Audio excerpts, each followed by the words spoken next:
Good afternoon everyone. तो आज हम डिस्कस करेंगे नागोर्नो काराबाख कॉन्फ्लिक्ट के बारे में। देखिए, जैसे भारत और पाकिस्तान के बीच में कॉन्फ्लिक्ट है ना जम्मू एंड कश्मीर को लेके, उसी तरह से नागोर्नो और काराबाख का कॉन्फ्लिक्ट है। भारत बना, पाकिस्तान बना, दोनों ने क्लेम करना शुरू कर दिया कि जम्मू एंड कश्मीर हमारा हिस्सा है। भारत ने भी कहा कि जम्मू एंड कश्मीर जो है वो भारत का इंटीग्रल हिस्सा है।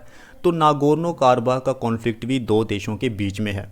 सबसे पहले लेक्चर की शुरुआत करने से पहले आपके सामने एक छोटा सा क्वेश्चन है, काफ़ी इंपॉर्टेंट क्वेश्चन है और किसी भी एग्जाम में ये आ सकता है। आपको सीधे सीधे पूछा जाएगा कि नागोर्नो काराबाख रीजन जो है, कॉन्फ्लिक्ट जो है वो किन दो देशों के बीच में है।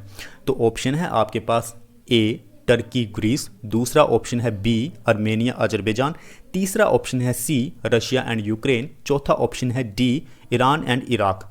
तो जो सही आंसर है वो आपको कमेंट सेक्शन में बताना है। अगर आपको मालूम है तो आप अभी भी कमेंट सेक्शन में लिख सकते हैं, लेकिन अगर आपको मालूम नहीं है तो आप वीडियो को ध्यान से देखें, सुने और उसके बाद आप कमेंट सेक्शन में बताएं कि नागोर्नो काराबाख कॉन्फ्लिक्ट जो है वो किन दो देशों के बीच में है। आज हम अच्छे से हिस्ट्री समझेंगे, ज्योग्राफी देखेंगे, डिटेल में समझेंगे हम कि नागोर्नो काराबाख कॉन्फ्लिक्ट है क्या। इसके बाद क्या होगा कि आपको किसी तरह की कोई वीडियो देखने की ज़रूरत नहीं पड़ेगी, ना कोई नोट्स पढ़ने की ज़रूरत पड़ेगी। नोट्स भी इस वीडियो में आपको मिल जाएंगे। और तीसरी सबसे बड़ी बात यह है कि यह काफ़ी ज़्यादा इम्पोर्टेंट टॉपिक है जो कि आपको एग्ज़ाम में पूछा जा सकता है।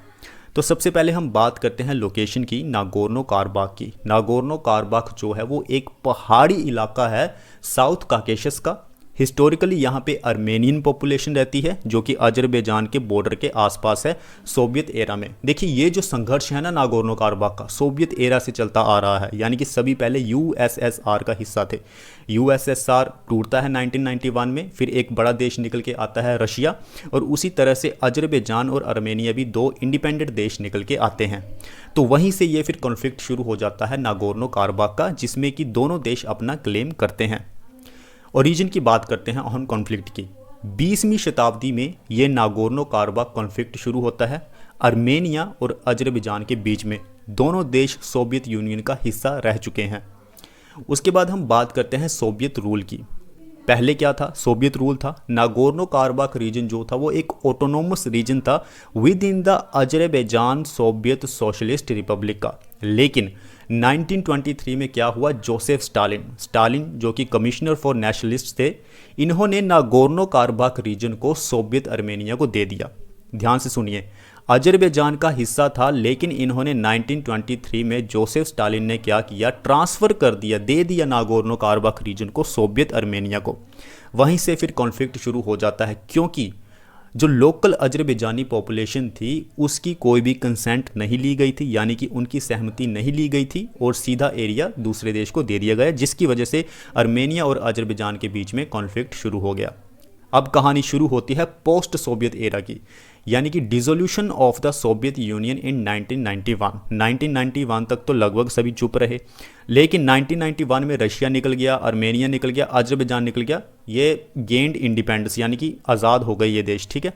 उसके बाद नागोर्नो काराबाख का इशू जो है वो फिर से रीसरफेस्ड हो जाता है, यानी कि लड़ाई शुरू हो जाती है अब आर्मेनिया और अजरबैजान के बीच में नागोर्नो काराबाख रीजन को लेके। कहानी शुरू होती है 1988 में। ये कन्फ्लिक्ट इतना ज़बरदस्त था कि फुल स्केल वॉर हुआ आर्मेनिया और अजरबैजान के बीच में, जिसमें कि बहुत ज़्यादा नुकसान हुआ और मेजॉरिटी ऑफ पॉपुलेशन वहाँ से डिस्प्लेस्ड हो गई, चली गई। फिर 1994 में क्या हुआ? सीज़ फायर साइन किया गया, जिसमें रशिया शामिल था, यूनाइटेड स्टेट्स ऑफ अमेरिका शामिल था, फ्रांस शामिल था। लेकिन अभी तक किसी भी तरह का कोई पीस एग्रीमेंट साइन नहीं हुआ है, यानी कि अजरबैजान और आर्मेनिया के बीच में नागोर्नो काराबाख रीजन के लिए अभी भी टसल जारी है। उसके बाद हम बात करते हैं ऑनगोइंग कंसर्न के बारे में, यानी कि प्रेजेंट सिचुएशन क्या है। तो प्रेजेंट सिचुएशन अभी भी खराब है। The long term resolution of the Nagorno Karabakh conflict remains uncertain with issues such as the status of the region, the return of displaced population, security arrangements still unresolved।